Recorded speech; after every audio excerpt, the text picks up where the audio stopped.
마태복음 26장 17절로 25절까지의 말씀, 우리 다 같이 한 목소리로 합독하겠습니다.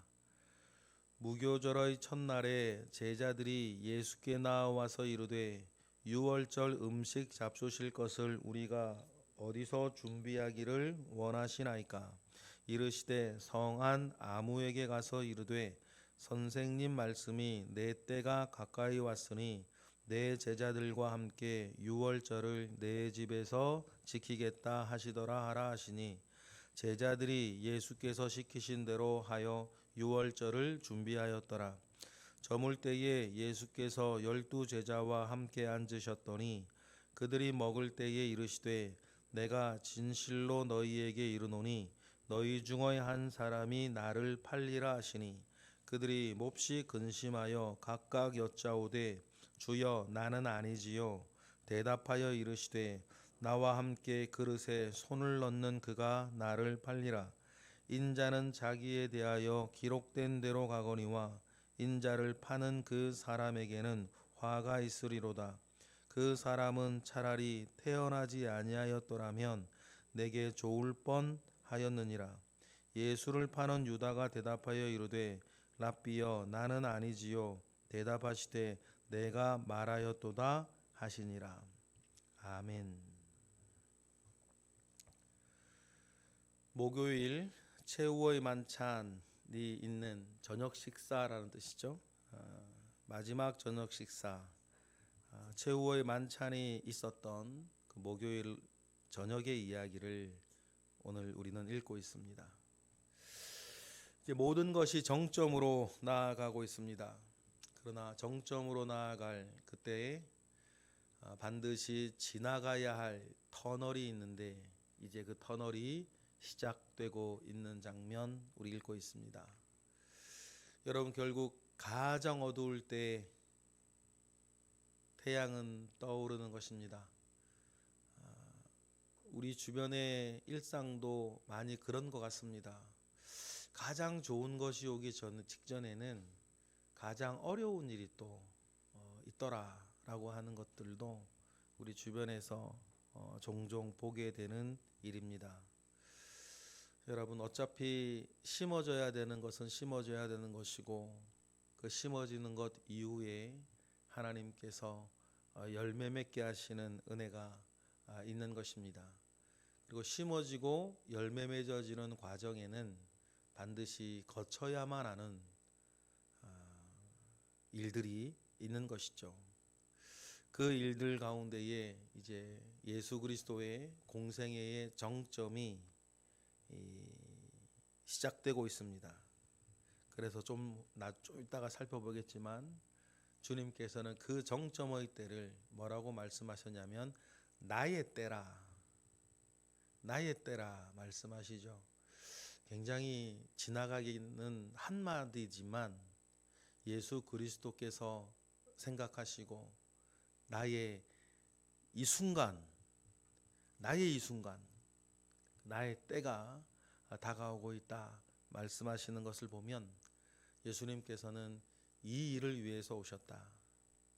그래서 예수 그리스도께서 성탄절 태어나신 것이 뿌려진 것이라고 한다면, 지난 3년의 만 3년의 공생에는 뿌려진 씨앗이 자라는 모든 한 방향으로 나아가는 과정이고, 주님께서 말씀하시는 정점, 나의 때가 이제 이르렀다, 주님 말씀하십니다.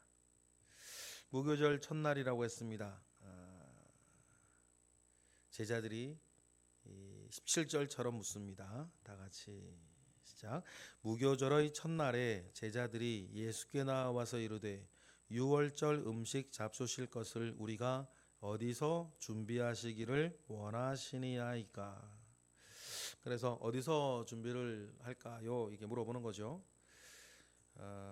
예루살렘 당시에 이제 풍속을 보면, 예루살렘 사람들은 예루살렘의 주택을 소유하고 있는 사람들은 유월절의 순례자들에게 유월절 잔치를 위한 장소를 제공하는 것이 그 의무처럼 의무로 되어 있습니다.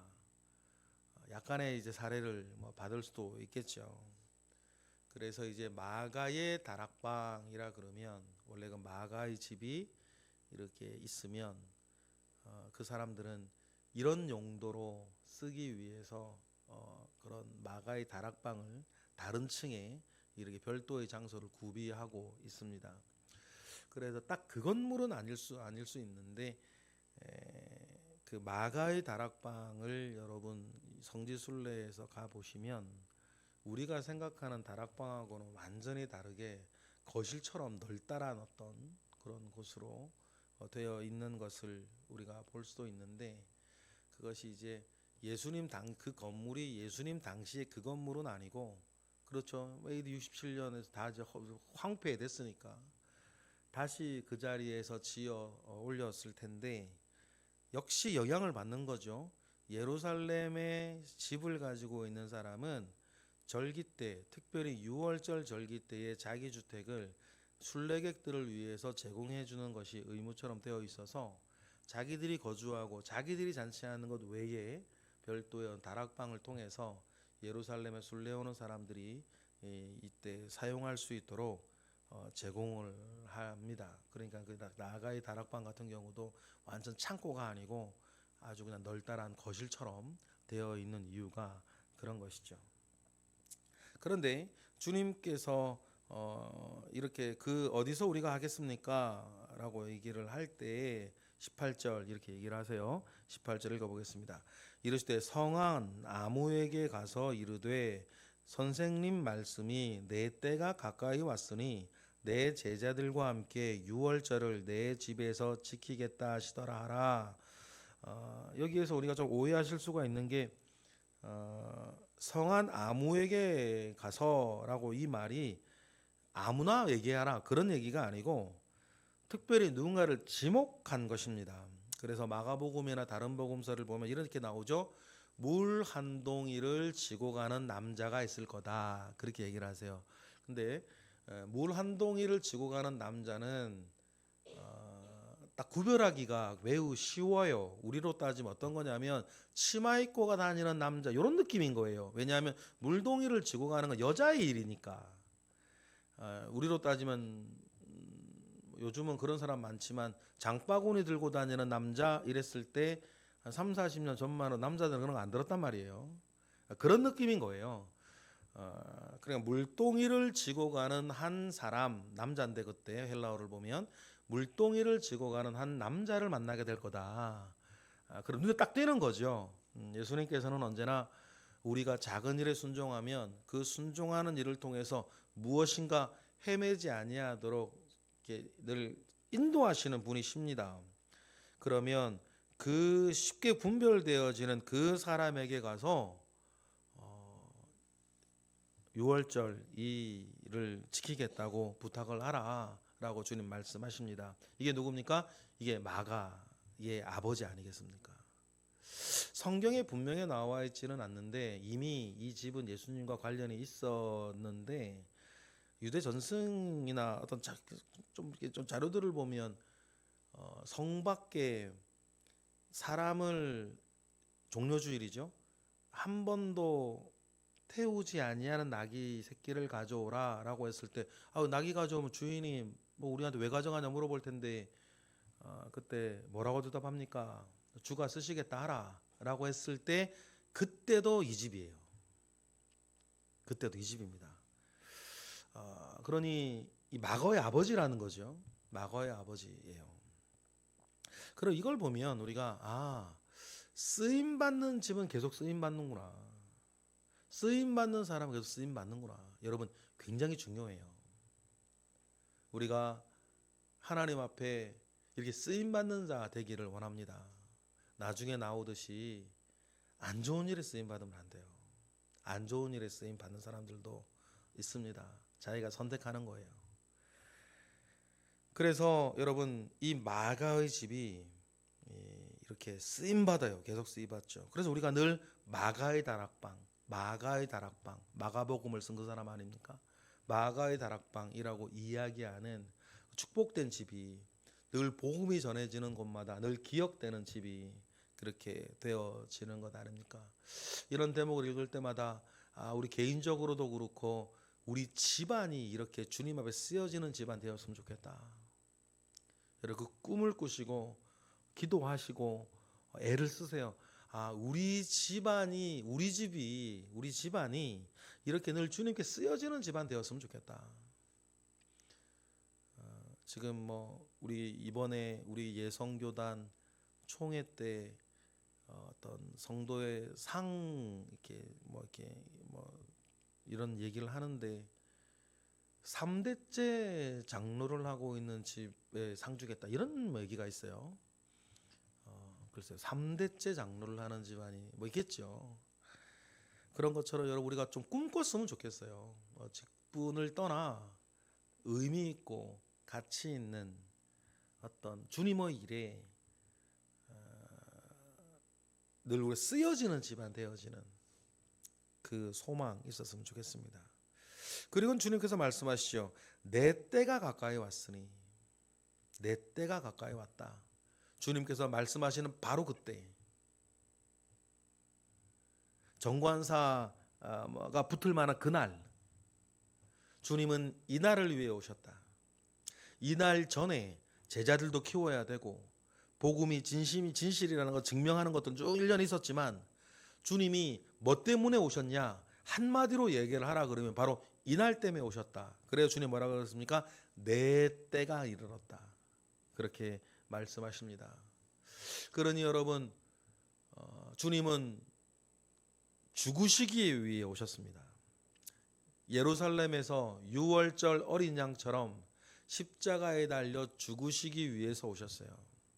나무에 달린 자마다 저주를 받은 자니라 그랬으니 우리가 받아야 할 그 모든 저주를 대신 받으시기 위해서 대신 죽으시기 위해서 그 날을 위해서 주님 오셨고 주님은 그것을 나의 때가 되었다.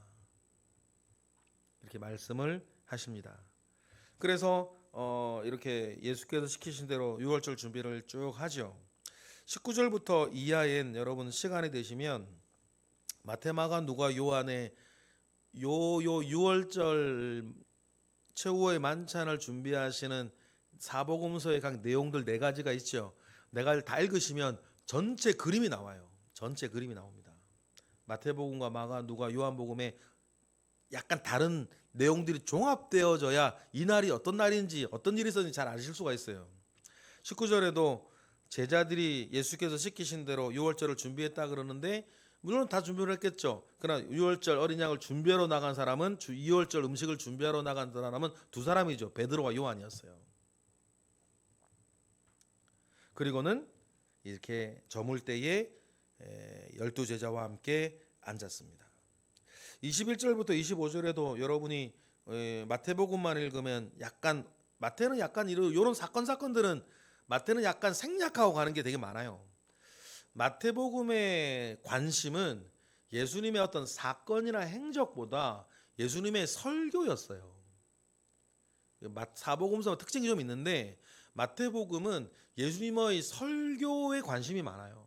그래서 예수님의 설교는 굉장히 자세하게 다뤄요. 그래서 우리가 마태복음 읽으면서 굉장히 긴 예수님의 설교 덩어리가 굉장히 마태복음에는 많이 나오죠. 대신에 마태복음은 예수님의 행적에 대해서는 약간 간추려서 이야기를 전하는 특징이 있어요. 그러다 보니까 20절에서부터 25절도 얼핏 읽으면 가룟 유다가 예수를 팔 거라는 이야기가 그냥 온 제자들이 다 알게끔 이렇게 다 이야기를 하신 것처럼 나오는데 다른 사복음서의 내용을 여러분 뜯어서 읽어보시면 그림을 여러분 그리실 수 있어요.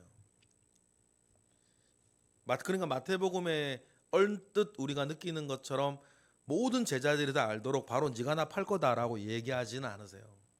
마태복음을 가만히 읽으시면 가룟 유다가 예수를 판다라고 하는 사실을 주님이 누구만 알게 하셨냐면 요한만 알게 하세요. 다른 제자들은 모릅니다. 다른 제자들은 이렇게 알아요. 가룟 유다가 이 말 듣고 나갈 때 회계를 맡은 자이니까 물건 사러 가나 보다 그렇게 알게 됩니다. 그들이 먹을 때에 주님께서 일을 시작하세요. 21절처럼 예수님께서 폭탄을 던지시는 거죠. 21절 읽어보겠습니다. 시작. 그들이 먹을 때에 이르시되 내가 진실로 너희에게 이르노니 너희 중에 한 사람이 나를 팔리라. 이렇게 하십니다. 그러니 제자들이 막 난리가 나겠죠. 지금 평상시가 아니지 않습니까? 제자들도 다 알아요. 대제사장 쪽에서 예수를 죽이기 위해서 막 그렇고 위험하고 어려운 상황이고, 이것이 예수님이 들고 일어나서 이렇게 막 군사정권 때 학생들 데모하듯이 학생들 이렇게 막 정권 반대 운동 벌이듯 지하 운동 그런 느낌인 거죠. 그럴 때 예수님께서 너희 중에 나를 팔리라라고 얘기하시니 제자들이 들고 일어나서 막 누가 파는 거냐고 막 소리를 치고 막 이러고 있는 상황 아닙니까?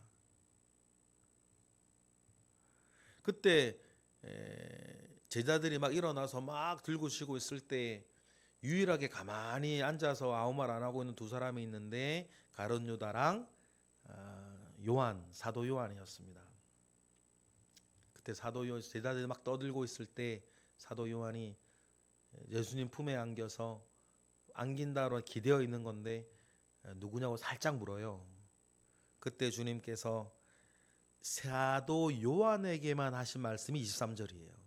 그때 뭐라 그러십니까? 대답하여 이르시되 나와 함께 그릇에 손을 넣는 그가 나를 팔 것이다. 그리고는 이제 가룟 유다와 함께 손을 넣습니다. 그리고는 가룟 유다도 살리고 싶은 베드로처럼 가룟 유다도 살리고 싶은 예수님께서는 네가 마음에 먹고 있는 일을 하라, 그렇게 말씀하시죠.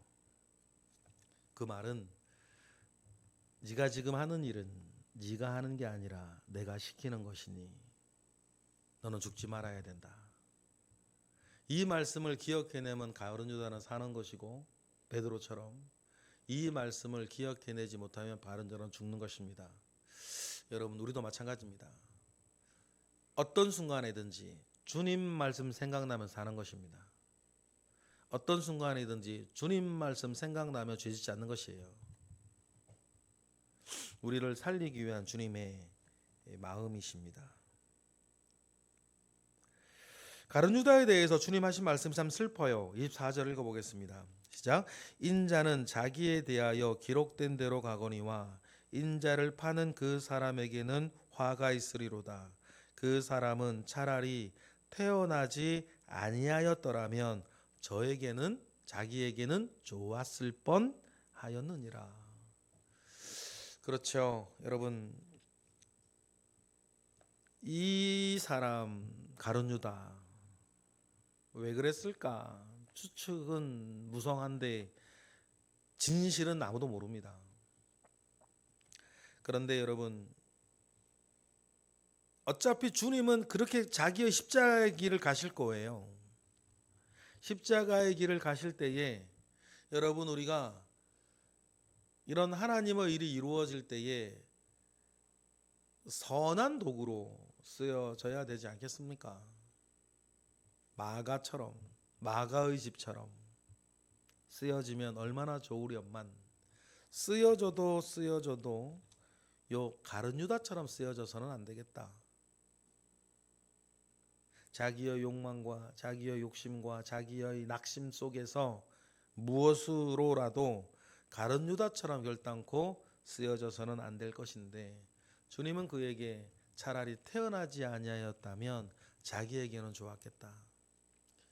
다른 사람은 오히려 이 일로 십자가 사건이 본격적으로 일어나니까 다른 사람에겐 그런 말씀 하실 필요가 없지만 가룟 유다에게는 태어나지 않았으면 좋았을 뻔했다.